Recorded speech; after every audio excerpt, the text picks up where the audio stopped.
What is going on, YouTube? What is going on? Thank you so much for clicking on my channel and for joining me for this review of The Real Housewives of Potomac Season 7, Episode 2. So we're still at Karen's spring fling event, and the women are all gathered around talking about Mia's health scare and whether or not it was legitimate or if she was doing it for attention. So Mia has already confronted Gizelle, saying that she is not doing this for attention. This is like a legit health scare. So Wendy comes up, and Wendy asks, is it just Gizelle that thinks that you are doing it for attention, or is it the both of them, referring to Gizelle and Robin? And I thought to myself, Wendy, why do you assume that it could only have been these two women that would have doubted Mia's health scare? So Robin says, what we're not going to do is we're not going to blame just me and Gizelle on doubting whether or not Mia had a real cancer scare.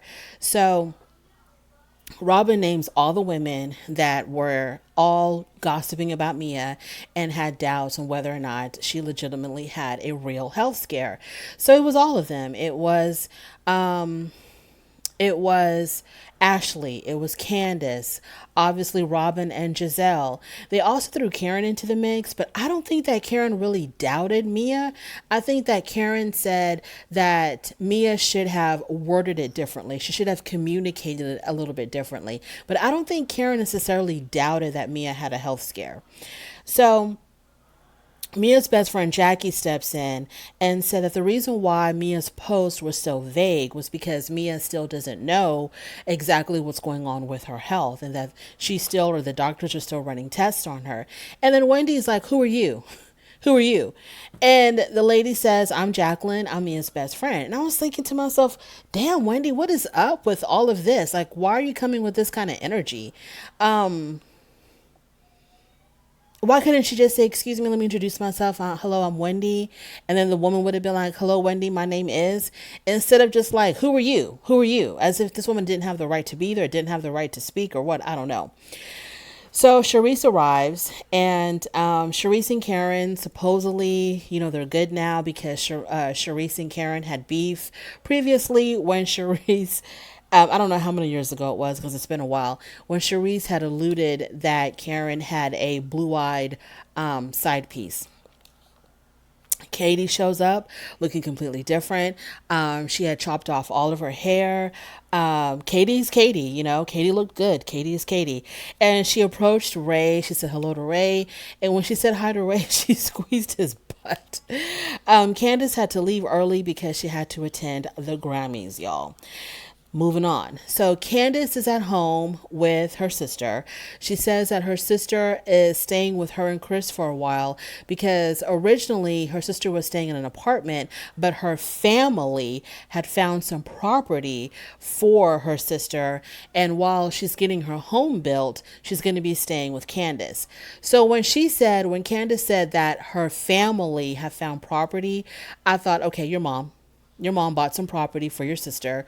There's no shame in saying that. It's okay. We know that your mom is loaded. We know that your mom likes to take care of her girls and buy things for her children.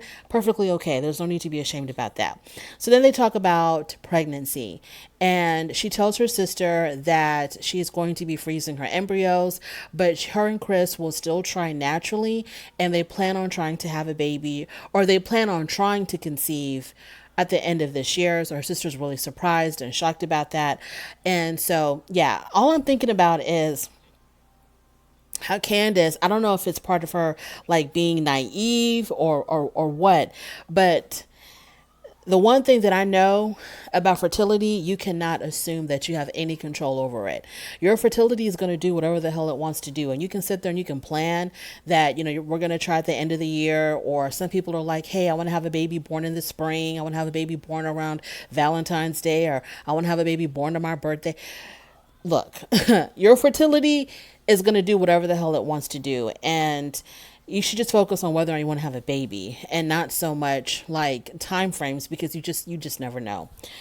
Moving on from there, Ashley. So Ashley's at home She's at the in the high rise apartment that she shares with Michael. Her friend Deborah comes over for a play date, and basically Ashley and Michael are still living together. So Ashley, not only does it seem like you're not getting a divorce, but you're not even separated because y'all are still living together in the same home. Like, what is going on? So her and Michael are still living together. The friend asks her, like, once y'all are actually separated or divorced, do you think that Michael is going to start dating again? And Ashley was like, yeah, he's going to start expeditiously. Me, on the other hand, I'm going to need more time, but with him, I'm pretty sure he's going to start dating immediately. Ashley is also going to be hosting a dance class, and she's invited everybody. Her friend Deborah asked, are you going to invite Candace? And she said yes, so she will invite Candace. So the thing about Ashley Darby and Michael Darby, like I said, I don't want this to be a running theme of whether or not they're actually divorced. Ashley, you clearly said in the beginning when you were out, when they had the picnic together in that very first episode, when you were asked, are you and Michael divorced? And you said yes. Y'all are not even separated. And I don't want this to be like a running theme on this show for this season. Are they divorcing? Are they not divorcing? Are they still together? Are they separated? I don't want that because that's not interesting. Nobody cares, really. I don't think anybody really cares, especially when you're going to do all of this. Maybe we are, maybe we aren't. Pretty soon people are going to just lose interest and not really give a damn.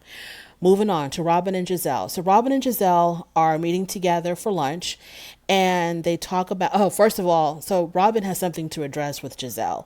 Robin did not like how Gizelle has spilled the tea about the fact that Robin and Juan's home is only under Robin's name. I think Gizelle did that on purpose. Gizelle is so messy.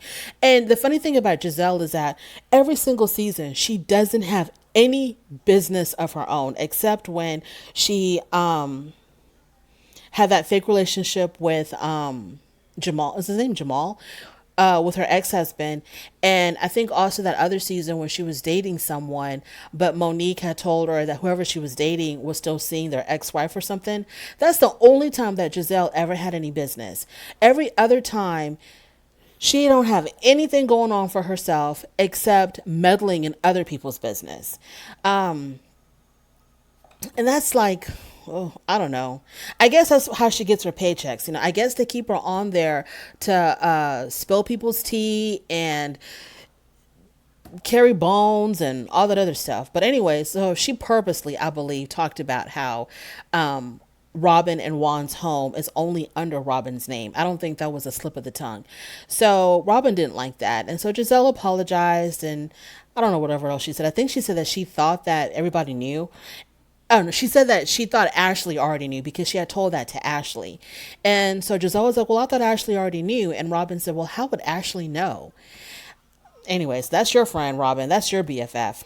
So the reason why the house is only under Robin's name is because Juan's credit was too jacked up and it would have raised their interest rate. Robin says that Ashley got a DM from Chris. And okay, so she starts off by telling Gizelle that she was hanging out with Ashley, and Ashley looked all concerned, and Ashley told her that at around 2 o'clock in the morning, she gets a DM from Chris, and that's how Robin presented it, and that's how I'm assuming Ashley presented it to Robin. But of course, there was more to the story. It would have made more sense if you weren't trying to be salacious, Robin. Because Ashley didn't know any better, I'm assuming. But if Robin wasn't trying to be very salacious, she would have just said, Ashley was doing an Instagram story. She was on Instagram Live or whatever. And Chris had DM'd her. Or commented. I don't know if was it a DM or was it just a comment on her Instagram. But supposedly Chris had messaged Ashley and said, you should have been at the W. No, should have been at the W, which is a restaurant where he works, which he's the general manager of. So that would have made more sense if Robin had presented the story that way. But she started off by saying, oh, Ashley told me that she got a DM from Chris saying that she should have been at the W. And then in her confessional, she tells the full story that he was commenting basically, I guess, on her Instagram stories. So Robin says that it's no big deal, which it isn't, because She was on Instagram Live. Chris was at work. It looked like Ashley and her friend were at some restaurant, and it only makes sense that he would have been like, "Hey, you should have been at my restaurant, giving my restaurant some publicity." Of course, Gizelle takes it to a whole nother level. She says it's completely inappropriate for Chris to be doing that, that there's more to it than just that. And another thing is that the reason why it bothered Ashley that Chris did that is because she had no idea that Chris was a general manager at the W and was actually at work when he sent the message. Ashley assumed that he was hanging out at the W, I guess, like by himself, having dinner alone or drinking alone or something, not with Candace, and telling her, hey, you should have been at the W, as in, hey, you should have been over here with me. Instead of over there with your friend, you should have been over here with me. That's how I actually took it. Not even knowing that the man works there and is probably just trying to promote his damn business. So Gizelle is like, oh, that's awful. That's just so wrong. That's inappropriate. And Robin is trying to explain to her, well, number one, Ashley didn't know that he worked at the W. And we always talk to Chris. We're constantly messaging each other in this group. So what's the big deal? But Gizelle didn't want to let it go because Gizelle is trying to create mess because she has no business of her own. So she's going to get into other people's business and create mess for everybody else. Then Gizelle proceeds to tell her experience with Chris. Like, this is like oh my gosh. They do a documentary, Gizelle, Surviving Chris Bassett. So Gizelle says that at last year's reunion, at some point, Chris had said to her that he wanted to talk to her. So she directed him, when they were on a break or whatever, she directed him into her dressing room because she said she thought that her glam team was still in her dressing room. So when they go into her dressing room, there's nobody there. It's empty. But they still proceed into her dressing room. And so Robin asked her, okay, so then what happened? And so she said that, oh, he was talking about Candace. He was complaining about Candace. And I felt very uncomfortable being in an enclosed room with a married man who's complaining to me about his wife. I felt so uncomfortable. And I'm thinking to myself, Gizelle, are you really doing this season? Is this what you're doing this season? Is this the route that you're taking? Because this is sad. This is really sad. I, for one, do not think for a second that Chris is trying to hook up with Ashley or that Chris is trying to hook up with Gizelle in her damn dressing room at the reunion.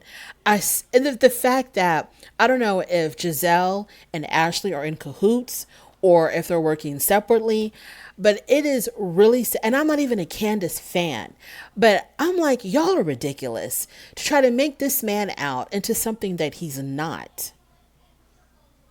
And then Robin says, we have been to their home. He's cooked for us. We always talk to him. Like, what are you really trying to do here? But Gizelle is going to run with this because it's going to, make Candace look bad. It's going to make Chris look bad. And I guess it's their turn this season to be on the in the hot seat. It was Ashley's turn for so many years, her and Michael Darby. So now I guess it's going to be Candace and Chris. And it's just disgusting. Anyways, moving on. Karen. So Karen had gone to the doctor, I guess, to get a follow-up on her breast augmentation surgery. Karen is not really upfront with exactly what she's done with her body. She makes it look like she's just gotten a little lift and, they took some fat deposits and put it in her breast or something. But she probably got full-blown implants, but she just doesn't want to say it. And it's her business. It's whatever. So she's talking to her husband about it because her husband asked her, how did her doctor's appointment go? And so she said the doctor appointment went fine. And she said something, who was it? Her husband said that he does not want her to influence his daughter or their nieces because he doesn't want his daughter to go through that, to, augment her body. And so Karen said, well, unless she really wants to, it's fine. And so Ray was like, no, I don't want her to ever do it. I don't want her to ever do it at all, period, for any reason. And then Karen said something about, well, she can do it if it makes her feel better. And Ray said, you'll say anything to justify what you really want to do. So Oh, look, I kind of see it both ways. But at the end of the day, if your daughter is a grown adult and she wants to do that, you cannot stop her. And I don't think Ray would try to stop his daughter. He's going to let her do whatever the hell she wants to do, but he would just be probably disappointed that his daughter would come to the realization that she needed to augment her body, so drastically, like to go under the knife to change something about her body cosmetically. And, Karen, she's of the mindset, hey, if you want to do it for whatever reason. If it makes you happy, just, go get cut up. If that's what you want to do, go do it. So I kind of see both sides, but I understand that, if she's an adult and she wants to do it, she should be able to do it. And her father should not make her feel any kind of way about it.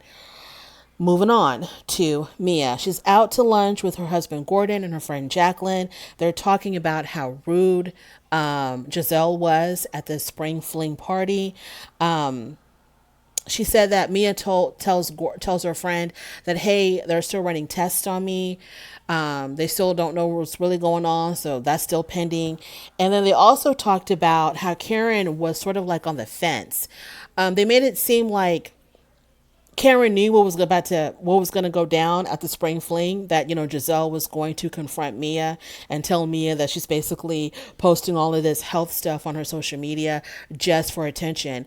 So she gave Mia the heads up, and that Karen, I guess they're trying to say that Karen was involved in that whole mindset that Mia is just lying on social media, but she really didn't want to admit to it. So she's kind of like, she was like on the fence, she was like, hey, I was gossiping with them, but I really don't believe what they were talking about, or whatever. Karen is not the problem. Karen is not the issue. Your issue is with Gizelle. Leave Karen out of it. Ashley, she meets up with Candace because she wants to tell Candace that Chris Bassett slid into her DMs. Every time these two women make 1 inch of progress on their friendship, something happens and it completely derails it. And I'm always rooting for Ashley and Candace to be friends because they're the youngest. They're young, they're fresh, they're hip. And it would be great if they got along, but they hate each other.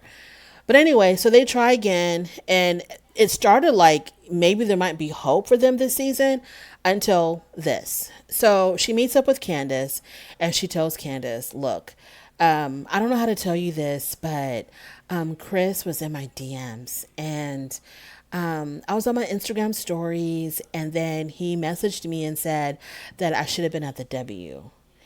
And so Candace, I loved how Candace took in this information because she could have really popped off, but she didn't. She remained calm, and I know inside that she was fuming, but she remained cool, calm, and collected. And she asked the appropriate questions and gave the appropriate responses. She was like, my Chris, my husband Chris? And Ashley said yes. And so she says, okay, he works at the W, and he's always trying to get, cool people to come to the restaurant to help with, to help promote the restaurant. So yeah, he's always asking my friends to come to the W.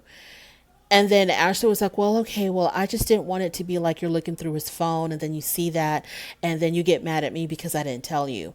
And so then Candace was like, well, I'm glad you brought it up to me. But yeah, he was just trying to get, cool and happening people to come to the restaurant.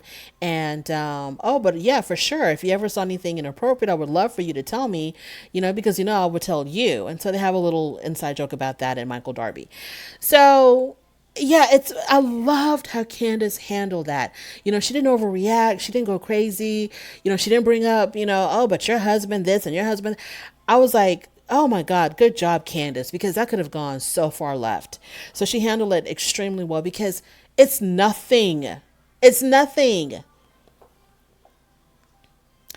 Candace says in her confession that she's going to give Ashley one benefit of the doubt because Ashley didn't know that Chris worked at the W and was just trying to promote his business or promote his restaurant. So she says, I'm going to give her one benefit of the doubt. And then she tries to bring up some more mess about my husband. It's going to be on and popping.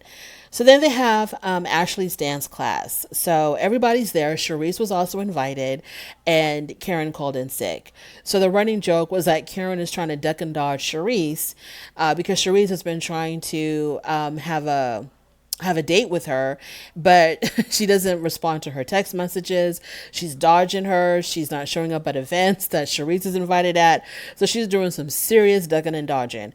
So,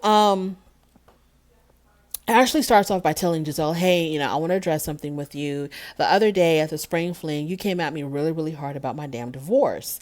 And I just don't understand where all of that animosity, all that aggression is coming from about my divorce. And so here comes Gizelle. I take divorce very seriously. Whose divorce do you take seriously? You take other people's divorces very seriously? She says it as if it was like domestic violence or something. People can take domestic violence very seriously, and it's okay to try to protect others. You take it seriously. You don't want other people to get hurt, or something like child abuse or something like addiction. Those are things that are serious things that you can hop into someone else's life and try to save them. But people getting a divorce, which is something that happens every single day, multiple times a day, around the world. Girl, if you're taking divorce seriously, you must be mentally and emotionally exhausted, because people are getting divorced every single second. Okay, your campaign against divorce is going to send you to an early grave, Gizelle, if you're taking divorce, that other people's divorces, that seriously. So I take divorce very seriously. And so I need to know if you're really getting divorced or what. And so Ashley says, number one, the relationship between me and Michael Darby is not as contentious as the relationship with you and Jamal, because Jamal was cheating on you, and then Ashley messed up and said Michael did not cheat on me, and everybody was like, huh? Michael didn't cheat on you. And then she cleared it up and said lately, okay, since last Tuesday, okay. And my husband was not having children with other people outside of our marriage like yours was with you. So my relationship with Michael Darby, it's not as tension filled as yours was with Jamal Bryant. So me and him, we're cool. We're copacetic. We're getting along. So it's like no big deal. Basically, what she's trying to say, in my opinion, is we're not getting a divorce. So don't take the things that I say too seriously, because we're not really getting a divorce. Just, take it with a grain of salt, Don't think about it too much. Don't stress out your pretty little head about me and my divorce, because it's not real. It's fake. It's a storyline. Let's just move on. And Gizelle, why do you care? Why do you care? If Ashley and Michael divorce or not divorce, what difference will it make in your life? Okay, so Mia still hasn't responded to Giselle's text, because Gizelle has sent Mia a text basically apologizing of how she approached Mia about her post about her health. She admitted that she came to her wrong. She approached her inappropriately, and that she wants to basically, have a talk about it or whatever. And Mia ain't got no time. Robin asked Candace, so Robin was asking Candace, why are you going through IVF? Are you having infertility issues? Because usually to go through something as extreme and as expensive as IVF, it would be because you can't get pregnant naturally. And so she says, no, we're not having any fertility issues. Something tells me they kind of are. Something tells me that they've been trying longer than what Candace is admitting to, and that they probably are having fertility issues. But her excuse is that it's for insurance. For example, or basically what she's saying is that, we're going to try naturally, but we're still going to freeze some embryos in case in the future, like when she's 40, she's got, young eggs or young embryos or whatever frozen from her young eggs, instead of trying to harvest 40-year-old eggs when she's ready to have children or when she's ready to have more children. Instead of harvesting her old, mature 40-year-old eggs, she'll still have her 35-year-old eggs. So I'm thinking that her mom is footing the bill, because I think it's like 18, 20. I thought it was more than that. I thought it was more than $18,000. I thought it was like 40. Her mom must be footing the bill. So she can do it, I guess. But I really think that they've been trying and she's not getting pregnant, and they're going through IVF to try to get pregnant. And I think her mom's paying for it.